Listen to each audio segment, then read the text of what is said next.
Hi friends, இன்றைக்கி பலாக்கொட்டை recipe தான் பார்க்க போகிறோம். ஒரு பாத்திரத்தில் தண்ணி வச்சுட்டு அதோட க்ளீன் பண்ணி வச்சுருக்கிற பலாக்கொட்டையை சேர்த்துடலாம். சேர்த்துட்டு அதோட கொஞ்சமாக உப்பும் சேர்த்துக்கலாம் வேக வைக்கிறதுக்கு.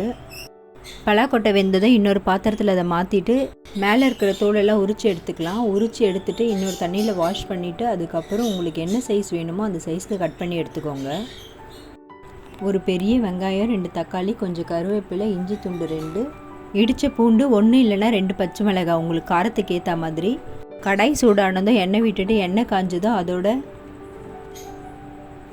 பட்டை, ஏலக்காய், லவங்கம், கிராம்பு, பிரிஞ்சி இலை, மராத்தி மொக்கு இதெல்லாம் கொஞ்சம் சேர்த்தா போதும். இது வேணும்னா சேர்த்துக்கோங்க, இல்லைனாலும் பரவாயில்ல. இதெல்லாம் கொஞ்சம் சேர்த்தா நல்லா வாசனையாக இருக்கும், அதுக்காக தான். இப்போ நறுக்கி வச்சுருக்கிற வெங்காயம், தக்காளி, இஞ்சி, கருவேப்பிலை எல்லாமே சேர்த்து நல்லா வதக்கி எடுத்துக்கலாம். இப்போ இந்த அளவுக்கு வதங்கினாலே போதும். ஒரு பிளேட்டில் மாற்றிட்டு ஆற வச்சுட்டு அரைச்சிடலாம்.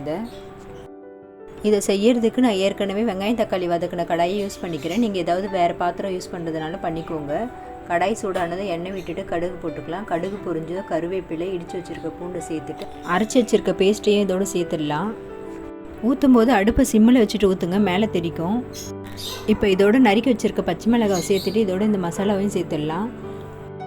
வெறும் மிளகாத்தூள், அதாவது கார மிளகாத்தூள், தனியாத்தூள், ஜீரகத்தூள் எல்லாம் கொஞ்சம் சேர்த்துக்கலாம்.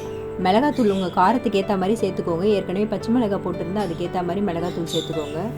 இப்போ கொஞ்சமாக உப்பு சேர்த்துக்கலாம். உப்பு தேவைன்னா அப்புறம் கூட சேர்த்துக்கலாம். இப்போதைக்கு கொஞ்சமாக சேர்த்துட்டு நல்லா கலந்து விட்டுடலாம்.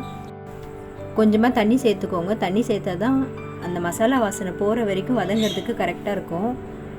அதனால் தண்ணி கொஞ்சமாக சேர்த்துக்கலாம்.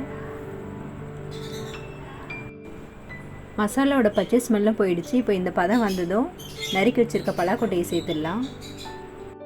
பலாக்கொட்டையை சேர்த்துட்டு நல்லா கலந்து விட்டுட்டு கொஞ்சம் நேரம் ஆனதும் உப்பு பதம் பார்த்துட்டு உப்பு தேவைன்னா சேர்த்துக்கோங்க. அடுப்பு இப்போ ஹை ஃப்ளேம்லேயே இருக்கட்டும்.